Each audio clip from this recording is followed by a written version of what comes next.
इसको लूज करने के बाद छोटा स्क्रू है, इसको भी हमने लूज करना है। इस तरह से लूज करेंगे, ये देखें, देख सकते हैं ये लूज हो गया। ये वाली किनार है, इसको हमने घिसना है इस तरह से, ये देखें। तो आप देख सकते हैं ये रॉड फ्री हो चुकी है, इस तरह से ऊपर नीचे हो रही है। तो ये देखें दोस्तों, ये कितनी खराब सिलाइयां लगी हैं। तो हो सकता है आपकी सिलाई मशीन में भी इनमें से कोई प्रॉब्लम हो सकती है, जैसे कि सिलाई मशीन का लच्छा देना, इस तरह से देख सकते हैं आप, या इस तरह से टाप करना। तो ये टाप कभी बड़े टाप भी होते हैं, कभी छोटे छोटे टाप करती है, यानी कि मशीन टाका छोड़कर चलती है। और आपकी सिलाई मशीन कभी कभी धागा भी तोड़ती है, ये देखें। और कभी कभी क्या होता है, आपकी सिलाई मशीन दाना भी देती है। क्योंकि आज की इस वीडियो में हमने आपके लिए इन सारी प्रॉब्लम का सॉल्व करना बताया है, और आपकी सिलाई मशीन में ये प्रॉब्लम क्यों आती है और इसको कैसे सही करना है। तो आइए वीडियो को स्टार्ट करते हैं। तो सबसे पहले हम बात करेंगे, अगर आपकी सिलाई मशीन इस तरह से टाप करती है, लंबे लंबे टाके छोड़कर चलती है, तो ये प्रॉब्लम क्यों होती है और इसको कैसे सॉल्व करना है। तो अगर आपकी सिलाई मशीन टाप करती है तो हमने सबसे पहले क्या चेक करना होगा। तो पहले हमने फ्रंट प्लेट खोलना है, इस तरह से ये वाला स्क्रू खोलेंगे, लूज करेंगे, और हमने ये वाला स्क्रू भी लूज कर देना है। और लूज करने के बाद हमने ये प्लेट इस तरह से निकाल देना है, ये देखिए। उसके बाद हमने ये भी खोल देना है, और जो ये वाली प्लेट है हमने ये भी खोल देना है। तो जब तक आप वीडियो को लाइक करके शेयर भी कर दीजिए, अगर आप चैनल पर पहली बार आए हैं तो सब्सक्राइब भी कर लीजिए। तो अगर आपकी सिलाई मशीन टाप करती है तो हमने सबसे पहले यहाँ पर ये देखना होगा, ये जो निडल वाली रॉड है, जो ये वाला गज है, हमने इसको बिल्कुल नीचे लेकर आना है। तो हम इस तरह से व्हील घुमाएंगे, ये देखें। तो हम बिल्कुल नीचे लेकर आ गए, ठीक है। तो अब हमने यहाँ पर क्या चेक करना है, तो देखिए हमने यहाँ पर चेक करना है, हमने ये देखना है हमारी निडल नीचे तक आ पा रही है या नहीं आ रही है।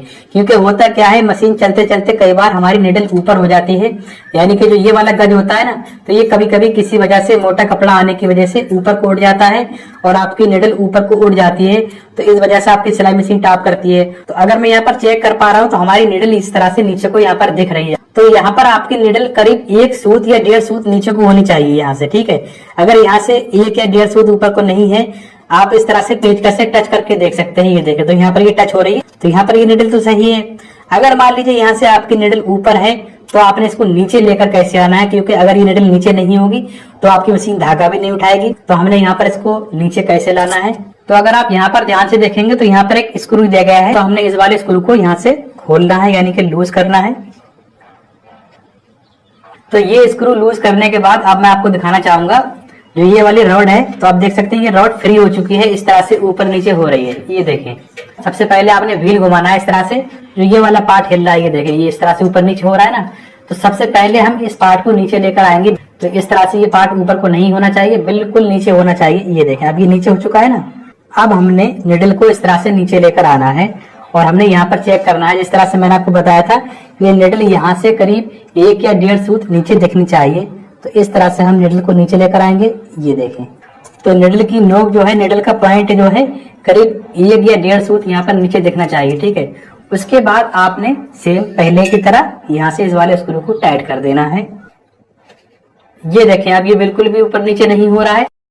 तो हमने ये वाला स्क्रू टाइट कर दिया है। उसके बाद हम व्हील घुमाएंगे, तो ये देखें इस तरह से निडल ऊपर नीचे हो रही है, यानी कि गज ऊपर नीचे हो रहा है। उसके बाद अगर आपकी मशीन फिर भी इस तरह से टाप कर रही है, सही नहीं चल रही है, तो आपने यहाँ पर क्या चेक करना है और क्या सही करना है। फिर उसके बाद जो ये वाला स्क्रू दिया गया है, हमने इस वाले स्क्रू को लूज कर देना है।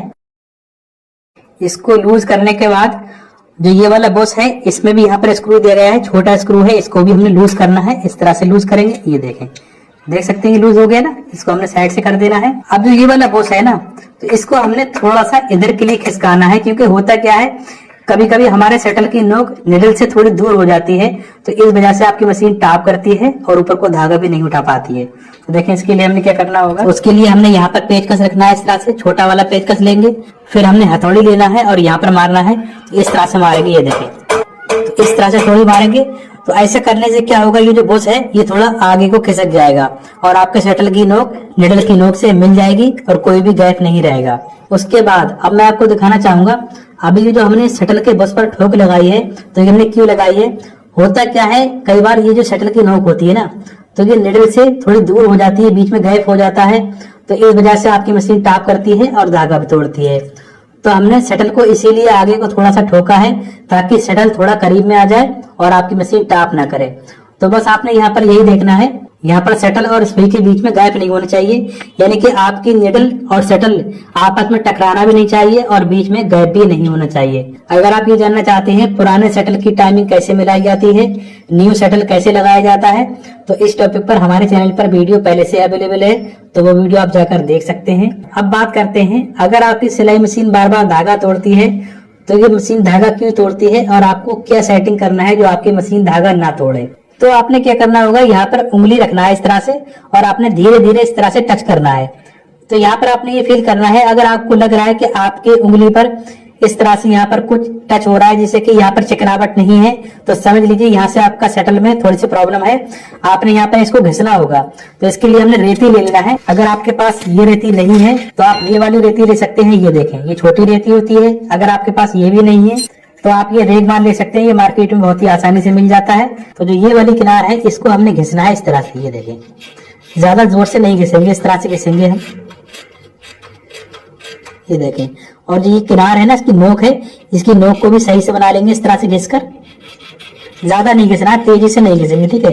इस तरह से करने के बाद आपने यहाँ से भी इस तरह से घिसना है, ठीक है। तो ये घिसने के बाद यहाँ पर खुरखुरापन खत्म हो जाएगा और यहाँ से थोड़ा चिकना हो जाएगा। तो उसके बाद ये नीचे वाली किनार है, यहाँ भी आपने थोड़ी सी रेती लगाना है इस तरह से। ये देखें, ये देखें। उसके बाद यहाँ पर आप एक काम और कर सकते हैं, जो ये वाली किनार है आपने यहाँ भी इस तरह से थोड़ा थोड़ा घिस देना है। मतलब कि यहाँ पर आपने खुरखुरापन खत्म करना है, थोड़ा चिकना रखना है इसको, ठीक है। इस तरह से करेंगे आप। ये देखें, तो आप चाहे बड़ी रेती से भी कर सकते हैं, बड़ी रेती से और ज्यादा आसान रहता है। तो ये सेटिंग करने के बाद आपकी मशीन धागा नहीं काटेगी। अगर ये सेटिंग करने के बाद भी आपकी मशीन धागा काटती है तो आपने क्या करना है, क्या चेक करना है, वो भी आप ध्यान से देख लीजिए। तो आपने यहाँ पर चेक करना होगा, आपने इस तरह से अंगूठा लगाना है। ये देखें, तो यहाँ पे देखिए इसका लोहा उठा हुआ है, इस तरह से हाथ में टच हो रहा है। तो आपने क्या करना है, यहाँ पर रेग मार लेना है और रेग मार से इसको घिसेंगे इस तरह से। आप चाहे तो रेती से भी घिस सकते हैं। ये देखें, इसमें लगकर भी कई बार धागा कटता रहता है। उसके बाद आपने क्या करना है, नीचे वाली साइड है, यहाँ भी इस तरह से थोड़ा घिसना है इसको। ये देखें, इस तरह से घिसेंगे। उसके बाद ये जो होल दिया गया है, तो प्लेट पुरानी होने की वजह से मशीन चलते चलते ये होल बड़ा भी हो जाता है और यहाँ पर निशान पड़ जाते हैं, बीच में किनारे बन जाते हैं। तो आपने क्या करना है, झाड़ू वाली सीख लेना है, जो नॉर्मली झाड़ू होती है उसकी सीख लेना है हमने और इसके अंदर डालना है इस तरह से, यहाँ इस तरह से। ये देखें, तो इस तरह से हमने घुमाना है ताकि इसके अंदर के निशान खत्म हो जाए। तो हमने दोनों साइड से इस तरह से घुमाना है जब तक इसके निशान सही ना हो जाए, ये अंदर से चिकना ना हो जाए। तो दोनों साइड से हमने इस तरह से कर लेना है। तो अब इससे क्या होगा, आपकी मशीन धागा नहीं काटेगी, क्योंकि इसमें फंसकर भी धागा कट जाता है। उसके बाद आपने एक बात और ध्यान रखनी है, प्लेट ज्यादा पुरानी हो जाती है, मशीन चलते चलते ये वाला होल ज्यादा बड़ा हो जाता है, आड़ा तिरछा हो जाता है। तो आपने क्या करना है, ये प्लेट चेंज कर देना है, न्यू प्लेट लगा देना है। तो ये प्लेट मार्केट में बहुत ही आसानी से मिल जाती है और इसमें होल पहले से ही होता है। उसके बाद आपने प्लेट लगा देना है। उसके बाद अगर आप मशीन चलाएंगे तो आपकी मशीन सही चलेगी और धागा नहीं काटेगी। अब बात आती है, अगर आपकी मशीन इस तरह की सिलाइयां देती है, इस तरह के लच्छे टाइप पे देती है या मशीन दाना देती है, तो ये प्रॉब्लम कई बार तो ऊपर से होती है और कई बार नीचे के सिलाई से भी हो जाती है। तो ये लच्छे वाली जो प्रॉब्लम है, तो ये ज्यादातर नीचे से होती है, कभी कभी ऊपर की सिलाई में भी इस तरह से दिखता है। तो हम पहले बात करेंगे, अगर आपकी सिलाई मशीन नीचे का धागा खराब देती है, नीचे से इस तरह का धागा आ रहा है या धागा ढीला आ रहा है या दाना दे रही है, तो इसको कैसे सेट करें और कहां से सेट करें। तो देखें, अगर आपकी सिलाई मशीन नीचे का धागा खराब देती है तो ये ऊपर की प्रॉब्लम है। तो आप समझ जाइए ये प्रॉब्लम ऊपर से हो रही है, और अगर ऊपर की सिलाई खराब आ रही है तो समझ जाइए ये नीचे से प्रॉब्लम हो रही है, यानी कि बॉबिन से ये प्रॉब्लम है। तो अगर नीचे की सिलाई खराब आ रही है तो हमने यहाँ से सेट करना है। सबसे पहले हम बात करना चाहेंगे, ये जो स्टेंशन वाला तार होता है, अगर ये तार खराब है, इसकी सेटिंग खराब है, तो पहले इसको कैसे सही करें।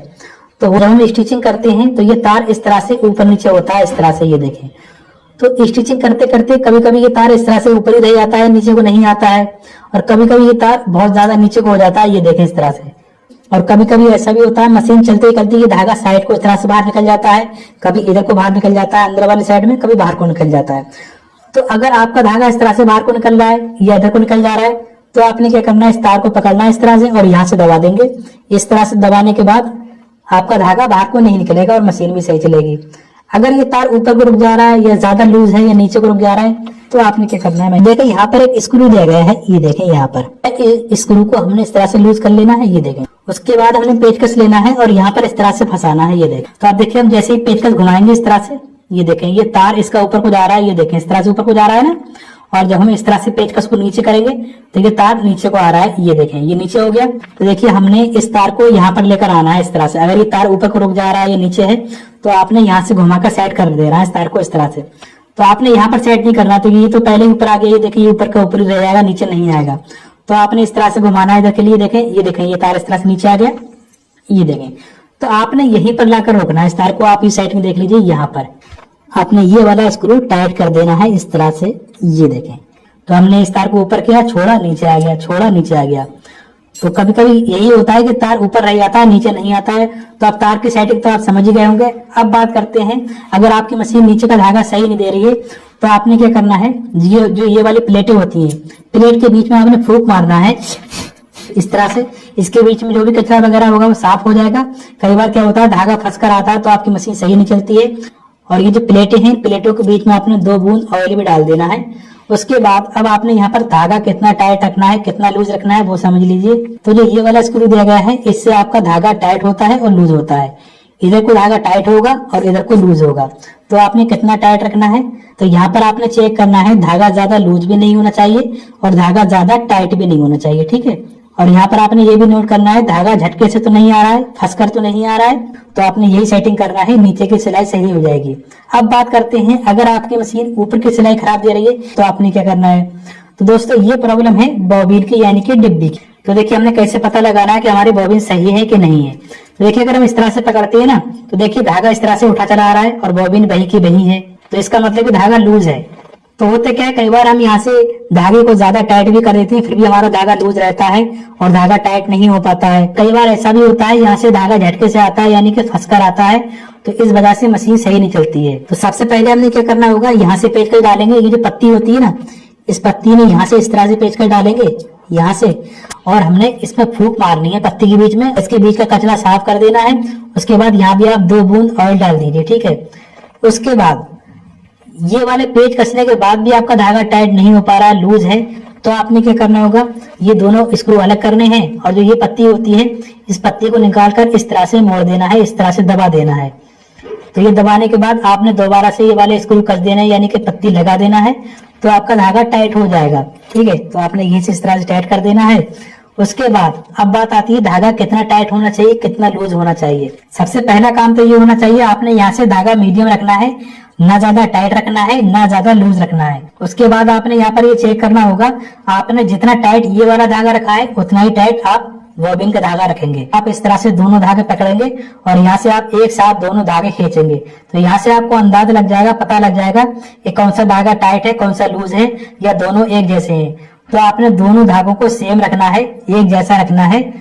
यानी कि ऐसा नहीं होना चाहिए ये वाला धागा लूज है तो ये वाला टाइट है, अगर ये वाला लूज है तो ये वाला टाइट है। यानी कि दोनों धागे एक बराबर होने चाहिए। उसके बाद जब आप मशीन चलाएंगे तो आपकी मशीन सही चलेगी, ऊपर की सिलाई भी सही आएगी और नीचे की सिलाई भी सही आएगी।